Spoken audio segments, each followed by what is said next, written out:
All right, cool. Welcome to week 10 of Saturday Nerd Chats. This week we got Jay over here and Melissa.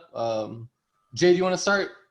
How did you get into IT and pretty much what are you doing now? Like, what was your journey into getting to doing what you're doing now? We got time, so Okay. go for it. I mean, it depends on what you define as IT, I guess. When I was really young, I helped my mom set up like her work computer and her network and stuff. That was probably when I was 14 for her medical office. But even before that, I guess I normally just go with when I was 11, I made my first website, and then around the same time, I made my first or my own RuneScape private server and ran it off my home computer. And so that required a little coding and networking and stuff like that. So I guess I usually attribute that to it. But if you're talking about classically, it would probably be when I got my associate's degree. Okay, no, I would say anything because I know like way back in the day, I used to modify Xboxes pretty much like flashing the firmware on the DVD drive so you could play like modded games or burned games. So yeah, just whatever got you into it, you know? Yeah, so definitely was that Halo 1 on the PC and RuneScape. Nice. Very cool. Yeah, that's out of my zone. Never played a video game. Wow. So look at you with your gaming chair and your Yeah, padded. this is not me. This is not my house. Yeah. Yeah, no, she games. I don't game. So that was the route that you took. You ended up taking the college route. Yeah. So I mean, at the time, I was at the lowest point in my life. I just got excommunicated from my family. At 18, so I moved to Ohio. And basically, I worked at a dead-end job for a few months, and it didn't take me very long to realize that I needed to go to college. What kind of job was that? I worked at a factory that did electro-discharge magnet machines, basically. I was a button pusher. Okay. So this was, 10 years ago.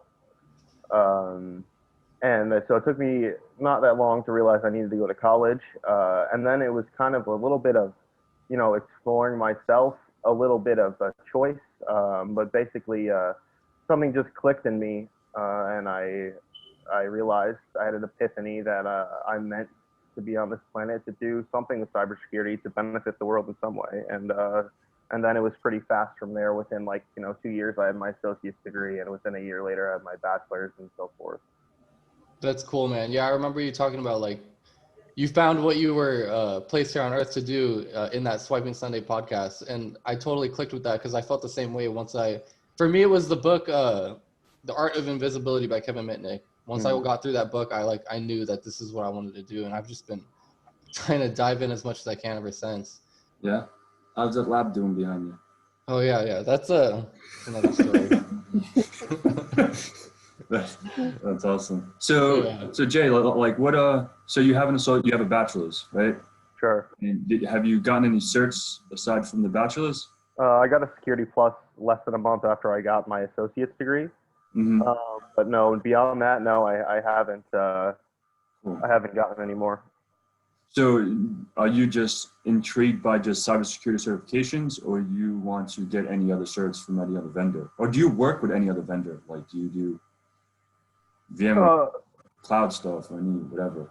I mean, I have to poke around at basically everything. But no, I don't zero in on one vendor, and I definitely do. I would like to get my CSS, or I will get my CISSP for sure. Hopefully within this next year, because it's actually a lot more than I expected, and I forgot a lot of the base that the Security Plus gave to me, 3 or 4 years ago now. But it's just where I work, and depending on what type of firm you want to work at, certs aren't always the best thing. There's really nothing that's like the best thing, but for example, my first job, like my boss gave zero shits about college degrees or certification. So it was like a little, unmotivating to get them, if that makes sense. Yeah, no, I can agree to a certain extent, right? Because obviously I can't say I don't agree because it's behind my name, but he is the cert master. I think it's good to have a certification because it shows you a bowl of knowledge of a certain technology, right? Right. That's all it is. It's saying that you can hone in on one specific, like I have a CCIE, right? Routing switching. So that says, okay, I understand BGP, routing, ISIS, MPLS, understanding how networks traverse, etc. But like, if you have someone that says, I know all that, sometimes it can get in the gray area because, at least that certification can explain that the knowledge that's given at exam, you pass that exam. So you should have a certain knowledge instead of saying, oh, like, because I have friends that bluff their resume or spice it up and, put things on there that, like anything, if you query anything on my resume, if you put SQL, I don't have SQL on that thing. Can I do an SQL injection with SQL? Yeah, I can do some stuff, but I'm not a guy. Are you telling me that I could spice up my resume with stuff I don't really know? Like your whole CCNA lab back there. Trust me, that's not on my resume. So, but like anything, because if I have your resume in front of you, and I'm one of those, I'm gonna try to keep it PG so it doesn't get demonetized, but like one of those people that will question that resume, and I like to nitpick. I want in better terms, right? Because I'd like to prove people wrong in a weird way, right? Like I like to test people's knowledge in a sense. Like if you say you have this thing on your resume and you can't back it up, I'll make you look like a fool. And I'd like the feeling to make you look like a fool. If that makes sense. So like when I was doing interviews and people have like, for network engineering positions, that's where my forte like in systems and stuff. So someone says they have Active Directory experience, right? You know what Active Directory is, right? Sure. So what is Active Directory? In your sense, what is it? A centralized database that houses objects? Is that what you would say? I mean, a little more extensive than that, but I get where you're going with this. Yeah, so like these, like these kind of people say, oh, it's that. Okay, right. ADSI edit. What is ADSI edit? What is this directory? I'm not asking, but I'm saying like someone says they know Active Directory, you should understand what Active Directory is. Like, you know what layer 3 switching is. Okay, what is the inter-VLAN route between a layer 3 device or an actual router? Right. Stuff like that, and you'll be surprised. People just like probably Google network engineering resumes and they copy and paste all these and VXLAN, BGP, EIGRP, OSPF, blah blah blah blah, and they don't even know what's the distant vector of OSPF. Right. Yeah, I find that like the defensive or the dev stuff for the blue team and the red, they all kind of intermingle. Like I did a lot of digital forensics and I use that for anti-forensics later on offensively. And like, I mean, it's the same thing. If you like, to set up your own Windows forest and configure AD and all that stuff, like that's like, you don't need that per se to attack a Windows forest, but you're not going to understand what you're doing at a medium or high level. If you're running like AD recon, these kind of utilities, and you don't understand what your forest.com was, how the what you're really looking at for these tools. It's like, whoa, what does the syntax even mean? Right. AD forest. Yeah. So that's it's super important. People don't realize that, especially in the cyber world. Like, how can you hack something when something works? Yeah, I definitely struggle with that still. I focus on web app pen test. I don't know anything about it. I'm just getting into that now. Well, it's the same concept where it's like, so many third-party vendors, so many technologies, so many frameworks, what I mean? And like, I could spend 8 hours just looking at the demo of some third-party framework that I have to test now, and I don't have the time to go through and like, create a web app using that framework. I just have to like look at what I can and use what I know and hope for the best. Yeah, exactly. Winging it. Yeah, and the same thing, like it's funny because now I implemented a WAF and all this stuff where I'm working now, and it's like sometimes it's like I'm looking at these WAF logs, and it's like sometimes Chinese, ASP. And I'm like, what? All right, I'll look at this, but I don't really know what the fuck I'm looking at because I'm not a developer, So I can understand the struggle, and I have the struggle now. Like this is probably the first time in my career that I'm like, You know what I mean? Like I'm researching shit like on the daily, like doing this, asking people like, what is, I'm not a web app. Yeah. So this is getting nitty gritty. Now I have like, OWASP set up and, all Okay. hub VMs that I have to try to learn how to do Okay. pen testing, watching the walkthroughs and understanding the little nitty gritties of these things. And I'm like, and it's all Chinese still, because, but it's cool, it's a learning curve. Yeah. I mean, web apps are a really extensive field. I mean, all of them are, right? You could like spend your career just learning web app pen testing, really. It's constantly changing. But I also found that like, college degrees and certs like the OSCP, like they're all really good, but they're usually a little bit out of date. And more importantly, like in the real world, like the pen tests are normally a lot easier. Like, oh yeah.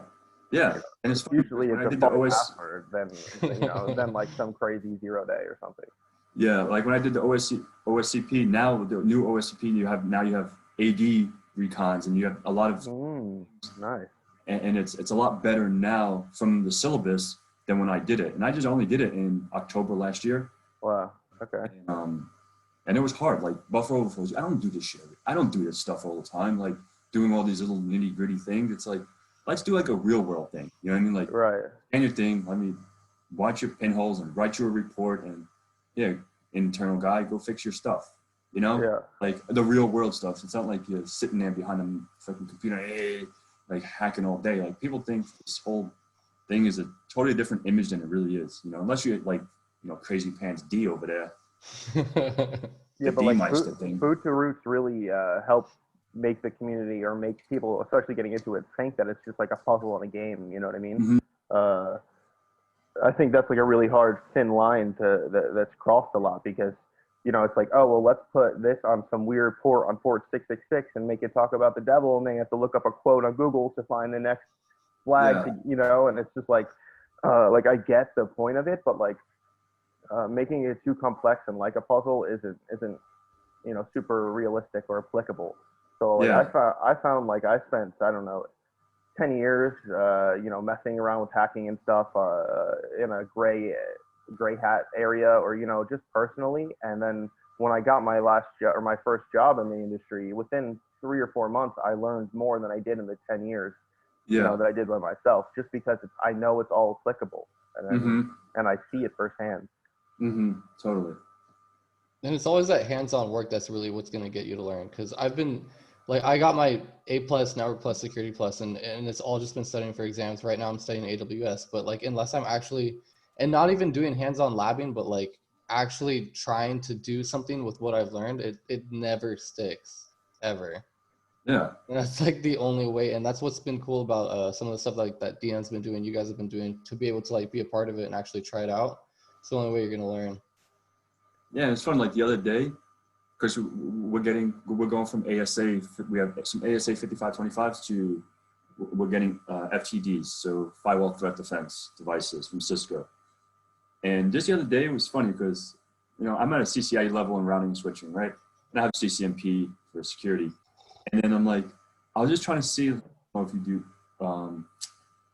do anything with the actual firewalls, but I was just trying to like doing internal extended ACL, right?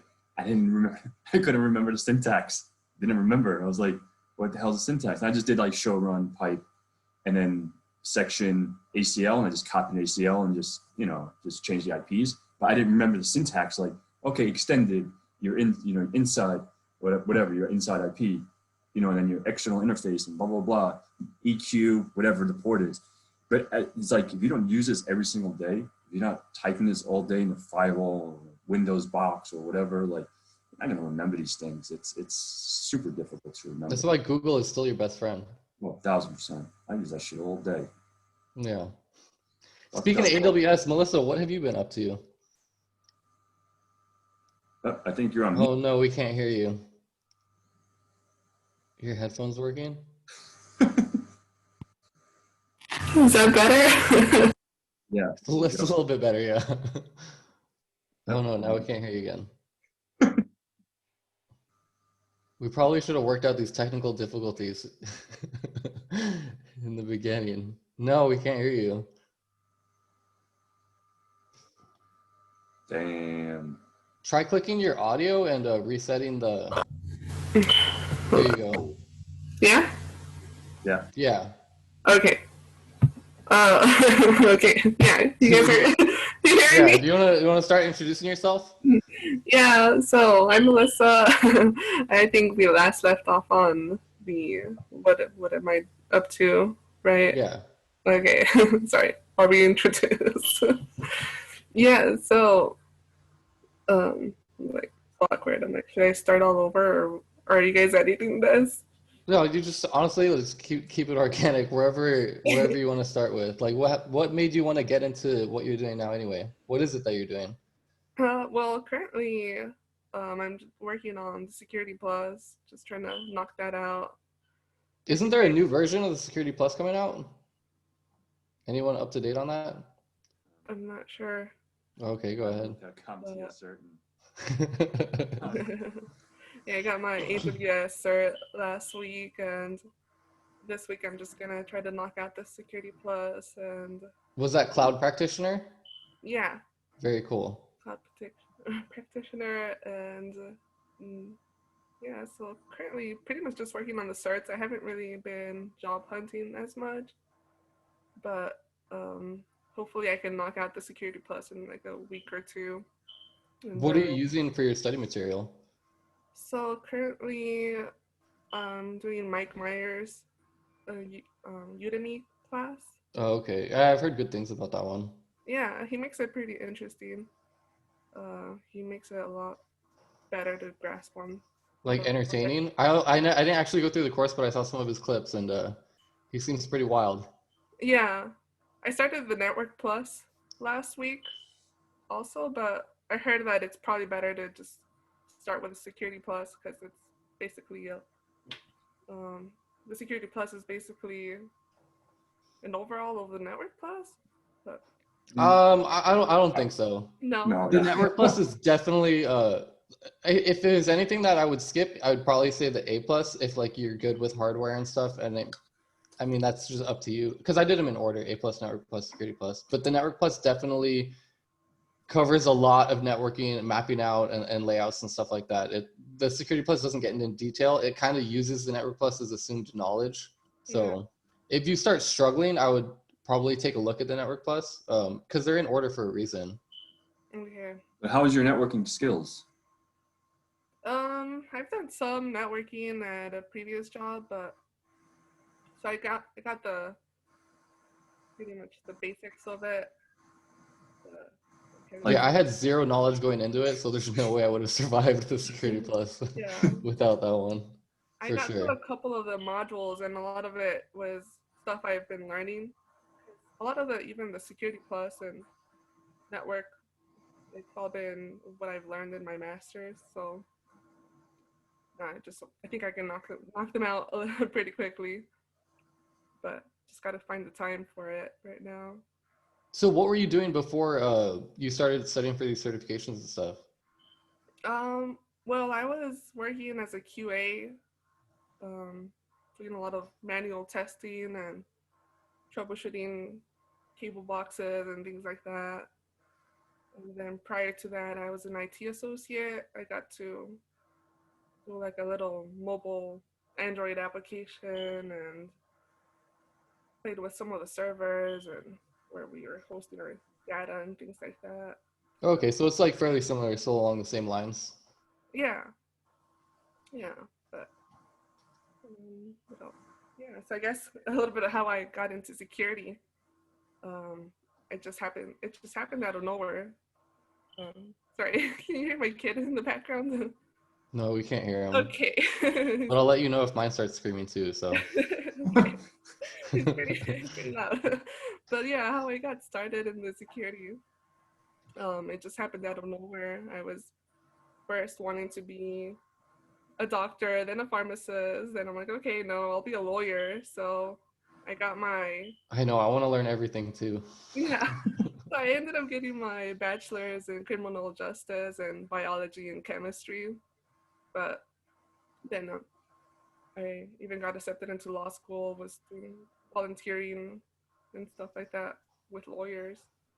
But then in the end, I just found this master's program about cybersecurity. So I was like, okay, fuck it. I'm just going to go into that. So that's just kind of how I started. So what's like the end goal, if you know? Because I know there's so many different paths and routes and places that you can go with this. It's not usually something set. But I remember you were talking about OSINT a little bit. yeah, so I kind of want to do some of threat intelligence, maybe as a little bit on the side to really just help find missing people cases and things like that. So I'm looking into a couple of volunteering options for that. But the ultimate end goal, I think, would be maybe to stay in the tech field, not so much as I know some people will suggest going into governance and compliance, but I don't really see much interest in that. That sucks. Yeah, I feel like it'd be a boring job.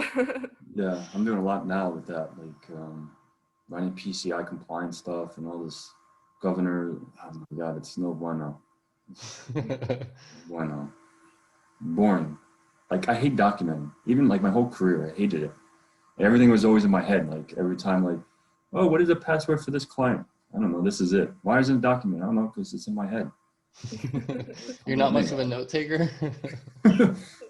No, I don't take now. Yeah, like now, but then I just probably started because now it's like okay, because I had the pain. There was someone like that when I was at C3, the cloud company. Like he left and like he was in charge of a certain amount of clients. And, like the passwords and everything, it's like he was in his head and he never documented it in Jira because we use an application called Jira, Confluence. And then like he was like, we would have to call him all the time. He was not an a-hole or anything. He would give us the info, but it's like I don't want to bother someone. And I'm like, this is a sign. I'm gonna start doing it so you don't have the next one up to be the a-hole. Yeah, so now I document and jot it down. Yeah, just going through because I'm studying for my my solutions architect for AWS right now, and like I'm taking notes on all this stuff, but you gotta find a balance because I feel like I'm wasting half my life just like jotting notes down that I'm never actually going to look at anyway. So it's like if I feel confident enough that I'm going to be able to remember this, then I just move on to the next one because otherwise you end up like with one of these just completely full of stuff that you're never going to look at. Like that, I do that. Like if I'm studying, I'll take notes. Like that I'm a note taker. But when it comes to like documenting like network topologies, I love to do. That I really enjoy, like with Visio or Smart Draw, something like that, putting the topologies together, I enjoy that. But you actually like do like these PCI things or HIPAA or SOX. Go Google it and just print it out and fucking fill it out. You know what I mean? Like, I'll just change the logo and steal someone else's documentation.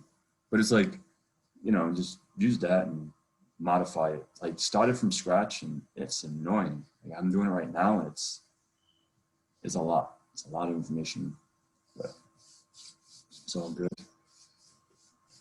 So Jay, what is it that you're doing now? We didn't even get into that.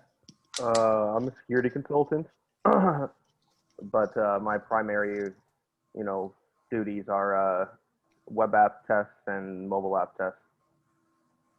Okay.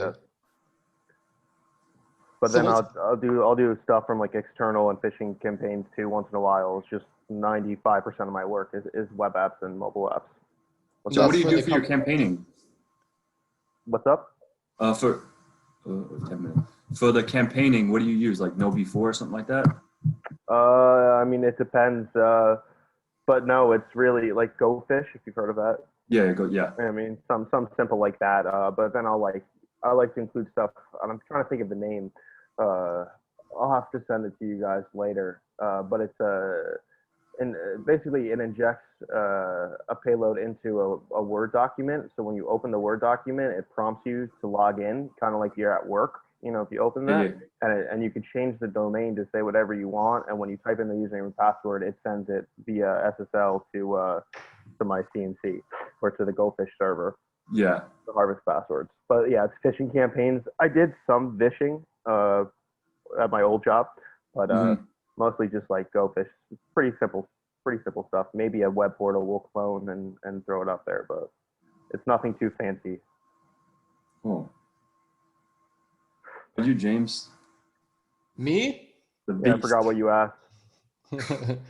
Oh, like what am I up to, or I forgot what I asked too, honestly. You're asking what he been up to, and he was telling you. Yeah, so what's GainSec? Because I realized that I have actually been following your Instagram page for a while now. So if you guys are interested in like some funny ass infosec memes or just some like all around good knowledge, you gotta follow Jay's page for sure. And we're gonna have like links to everyone's Instagrams and stuff in the description below. But yeah, what's GainSec? So, I guess I was trained, or I teach myself in a way that I try to stay well-rounded in cybersecurity. But I have other passions such as like privacy, piracy, and law, especially, when it comes to cyber, especially, or just computers in general. And so where I was before, I was doing all sects of offensive security, all types of pen tests and vulnerability assessments and even red teams if we could do them. Whereas now I focus on web app and mobile stuff. So I found that like a lot of knowledge, a lot of stuff that I'm really interested in, I don't have an outlet for it. So that's why I created GameSec. And I guess obviously I'd like to give back and everything. But really like this iteration of it is it's just meant for me to like, get the wheel moving. You know what I mean? If that makes sense. No, I hear you. I definitely don't put out the most quality content. I mean, I just don't put in the most effort into it. My idea is just kind of just to put it out there and be available, to be reached out to, or just be a pillar in the community or something like that. Yeah, no, and you definitely have made yourself available. Like to me personally, you helped me through a lot of the stuff that I've been looking up, provided me with a lot of links and resources. So yeah, thank you for that. Maybe this plug will give you more people asking for help. So just fair warning. Yeah, I mean, I have had a bunch of people come to me. I'm the type of person that if I see your success as a reflection of mine, and I see like benefit of you being successful in this industry, not saying there's going to be a kickback, but who knows where the future will lead. So Yeah. I've gotten a few people, a few people I went to high school with. They now work where I used to work, so I got them into it, and I even got them hired. And I've had quite a few people come and go. You can see there's a bunch of people in my Slack that are pretty AFK because they gave up. But Oh, really? yeah, they were there at one point. Yeah. Yeah, but I find that so important is to give back, because I mean, I don't know, when I joined this community, I had no idea like what I was going to be like up against, and I was just like welcomed by all these people. Like before I even knew Pat, I remember he was like helping me. I was trying to set up like a hardware VPN or something, and like I was just like messaging him, and he's like, "Oh, this is how to do it," and he was like, "Oh, screw it," and then he sent me like a voice message, and he's like, "Oh, this isn't gonna work," and then he like called me right away, and I was like, "Oh, okay, cool." Like people really do want to help you over here, and if they're willing to help me, I got to be able to do the same, and that's like how this whole thing works. So it's a cool thing to be a part of. Yeah, but the biggest thing I encounter is I could tell you, hey, you could hit me up anytime. I'll tell you if you're annoying me. I won't respond if I'm busy, and I'll respond when I can. Don't hesitate. And everyone still hesitates. Everyone still, oh, it's just a stupid question. And I feel like that's just part of the industry, But I always You got to be willing to throw yourself out there and look stupid is what I've found. It's the only way. And you're I gonna think be people don't. stupid in this field forever. So What's that? you're gonna be stupid in this field. Yeah, right. Because there's too much to learn. So. And if you think as a stupid person, I think that's better, because then you want to learn more, right? If you think think stupid, then that's when you're gonna absorb more, like a sponge. Yeah, dude. My daughter just the other day, she was just telling me, "Yeah, I know everything." I'm like, "Girl, if you know everything, you're not gonna learn anything. So you better stop saying that, because it's not gonna work." How old is she now? She's 4.5. Oh my god. Yeah. Yeah. Valentina will be 5 next week. She probably knows everything too. Yeah. Yeah, they're funny. Kids are funny. Yeah. Okay, we got 4 minutes left. Where are we going with this, guys? You want me to tell you about the hospital? Yeah, that would be a great one. I've told the story so many times now, but Well, So, now you can give us a quick little 3.5 minute version. okay.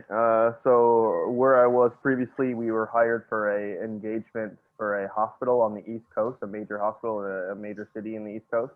And it was two parts. There was a phishing campaign part of it, and there was a physical part of it. But the physical part was like, a 3 out of 10 on the malicious scale. So basically, they wanted to see what could Joe Schmo do if someone walks in off the street. What can they get access to in the hospital? So it's me and my old coworker. We walk in. All I'm wearing are jeans, a button up like this, and I have a blank clipboard and a blank badge, no picture or anything, just a white card.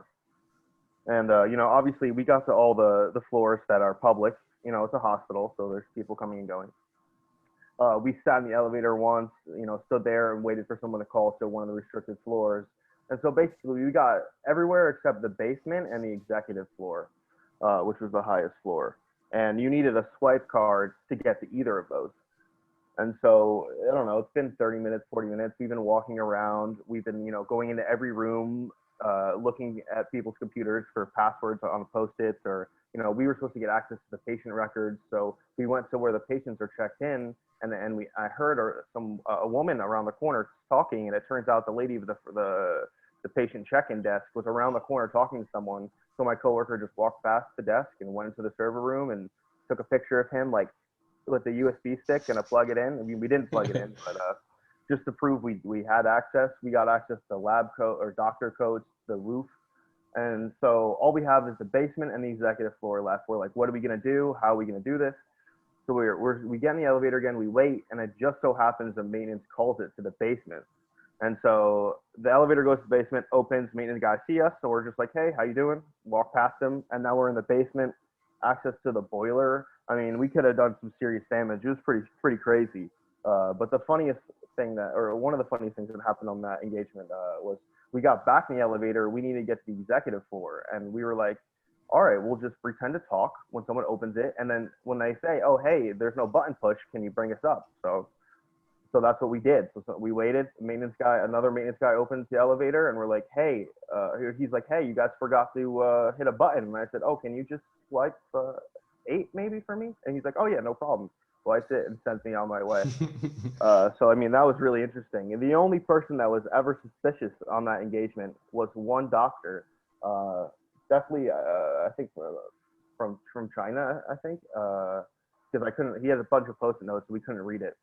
But we were in his office, and he came back and he said, whoa, what are you guys doing in my office? And we were like, oh, we're doing a PCI audit. Do you have any more computers in here, like in a desk or in a closet or something? No. Okay, fine. So we left. So the really interesting part was, out of the whole hospital, that was the only guy who said something. And this hospital had an armed security guard, by the way. But this was the only person who said something. But when we did our phishing campaign, that same doctor submitted 5 or 6 of his passwords in that Word document I was talking about. So I found that psychology really interesting, that, physically he was like, what are you doing? But when it came to his internet hygiene, it was, non-existent. Yeah, that's crazy. I think we have, so we have to probably wrap it up. So that was an awesome story, Jay. Thanks for sharing. And if we get logged out, thanks again. Yeah, okay, Pat, you want to wrap this one up, since I seem to be the one that have done it in the last few weeks. Gave it to Dion last week, so yeah, guys, like, thank you again. We'll see you when we see you, maybe next weekend. I think the following weekend I'm not gonna be able to come on because it's my daughter's birthday, so I think I'm nice for I think it's a 3-day weekend. So yeah, so whenever we see you guys, just thanks again, and we'll be chatting in the chat.